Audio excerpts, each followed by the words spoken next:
welcome to Setting the Stage. Tonight, Aladdin is coming to the Dr. Phillips Center, and with me today I have Marcus Martin. He will be playing the Genie, and he'll be playing the Genie today through Sunday, and of course in the national tour across the country. Thank you so much for joining us. Thank you for having me, Brooke. It's great to be here. Yeah, so my first question I always like to ask is, how did you get into acting? Oh gosh, well, I'm an only child and grandchild, and so my parents wanted to get me involved in extracurricular activities that would put me around other kids my age just to build my social skills. Unfortunately, sports was not an option. I was terrible at all of the sports, sucked at sports. But I've always been a very enthusiastic kid. I've always loved singing. Grew up singing in church, doing the Easter play, the Christmas play, whatever the case may be. So I loved performing. And so my parents decided one summer to send me to theater camp. They're like, the sports isn't working. Let's try theater camp. And the rest is history. Here I am. My life has never been the same. That is so great. I definitely understand that as someone who also went to theater camp. Yeah. So how did you land your role as the Genie? Oh gosh, I mean, my journey with this role started when I was 16 years old. I remember watching the Tony Awards. Like most theater kids, the Tony Awards is my Super Bowl Sunday. And so I'm watching the Tony Awards, and it was the year that Aladdin first hit Broadway, and I see James Monroe Iglehart, the original Tony-winning Genie, who would eventually win a Tony that night for playing the Genie. I saw him and the cast perform Friend Like Me, and I was absolutely mind blown. Just to see someone that looked like me, right, a plus-size African-American baritone actor, absolutely owning the stage in this way. It's not something that you see every day, unfortunately, and so it really blew my mind. And I decided in that moment that I was going to play this role at some point. I didn't know when, but I knew I was going to play this role at some point, and so I made it my mission. And so all throughout college, I got to college, and I told the head of my program, I want to be the Genie in Aladdin. So she was like, all right, well, let's work on the material and put in the work now, because when you graduate, you'll get the chance to audition. So I've been working and preparing for this moment for so long, and then I finally got the audition, and I went in there, did about 4 auditions, and here we are. Here I am playing the role of my dreams across the country. Wow, you really manifested that. Yeah. So what does it take to play the Genie? Like sometimes when I talk to actors, they tell me about different things they do to protect their throats. Yeah. I always say when you're a performer, your job is 10% performance, 90% maintenance. That is really your job when you're an actor, right? There's 8 shows a week is no joke, right? And being able to do a great performance once is awesome, but being able to do it that great consistently over 8 times a week, sometimes twice a day, sometimes we have 5-show weekends, that is the key. So I only drink room temperature water. I don't really eat a lot of dairy.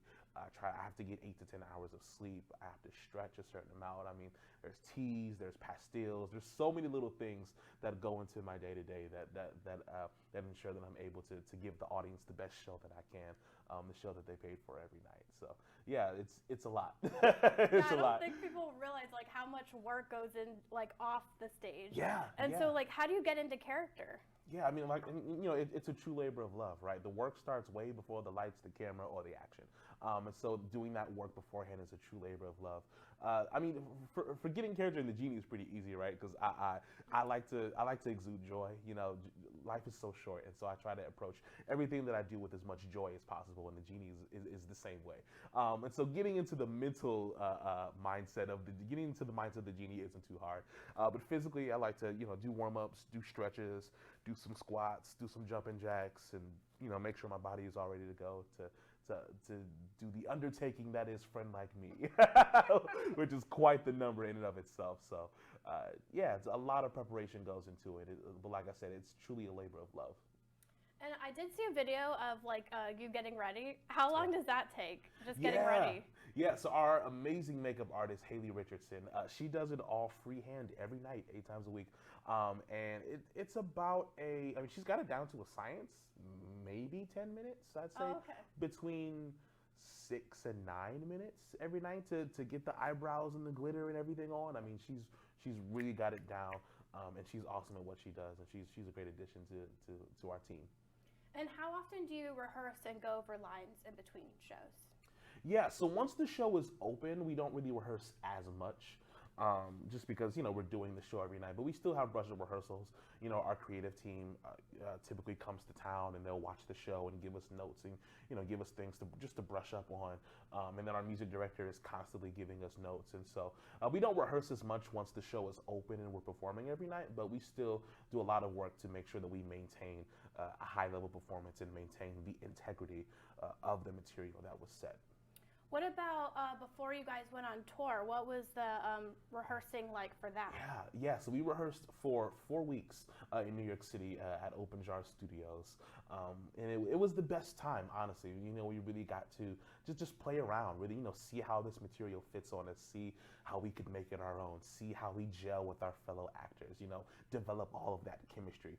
And so yeah, we rehearsed for 4 weeks in New York City, and then we went to our first city, which was Schenectady, New York, and we had tech for 2 weeks. So that's when we incorporated the lights and the sound and the costumes and the set and all of the magical things that make our show what it is.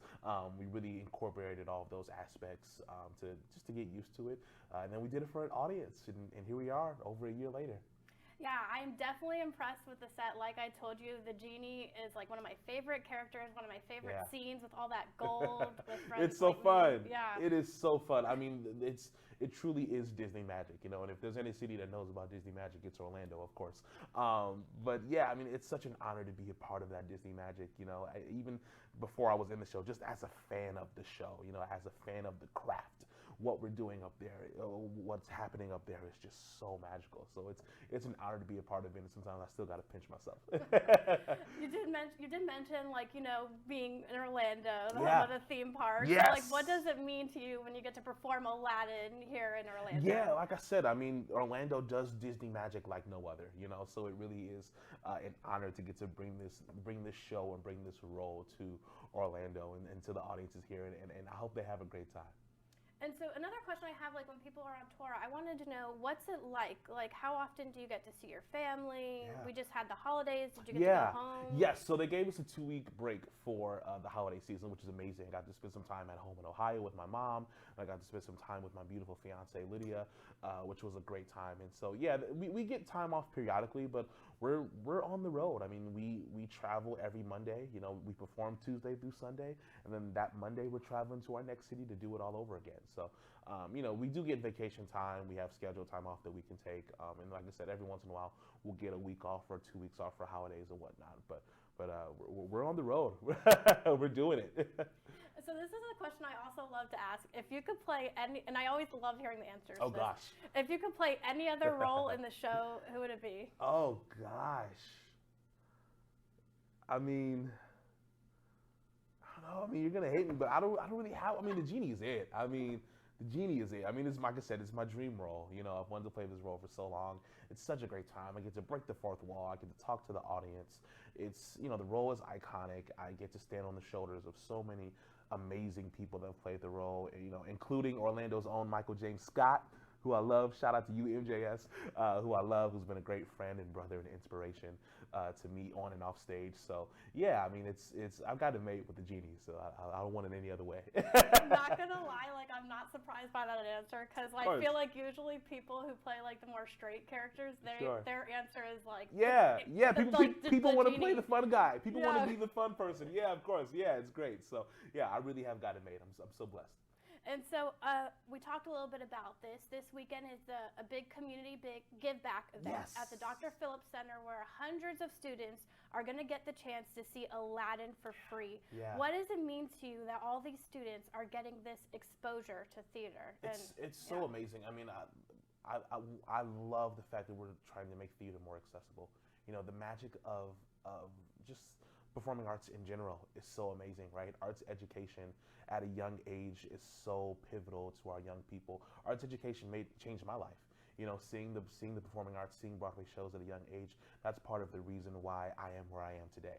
So it's an honor to be a part of paying it forward and giving the next generation, something to look forward to, and maybe even a new dream. And maybe they may be up there someday. So yeah, that's what it's all about. Giving back is so important in making the arts accessible and providing these young kids with the arts as an avenue and showing them that you can make a career out of this, you know.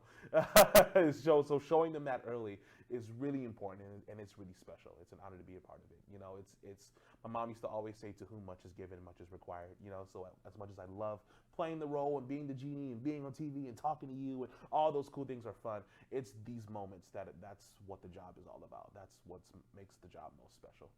I love that. No pressure, but a student could see you playing the genie Yeah. and make them want to play Yeah, the genie. yeah. I mean, as I said, that's part of how I got here. That's part of how I got here. You know, so it's a huge responsibility, and I don't take that lightly, truly. What's next for you? Do you have any other like dream roles? Gosh, I mean, this was it for so long, you know. This really was my dream role, like I said, since I was 16 years old in high school. But you know, our show was scheduled to close in May. We're actually closing on my birthday, on May 12th. We're closing, which feels so right, honestly, to be walking into a new year of life, you know, closing this chapter of my life. And then after that, I mean, I'm getting ready for my next and most important role, which is husband. I'm getting married in September, so I'll spend the summer prepping for that role, which is the most important role that I will have. And I'm so excited for that. And then, you know, wherever God takes me, I'll go. Congratulations. Thank That you. is awesome. Thank you so much. I'm so excited. Well, thank you so much for joining us. Again, Aladdin opens tonight at the Dr. Phillips Center. You can catch a show tonight through Sunday. Thanks for having me, Brooke. Come see us, everybody.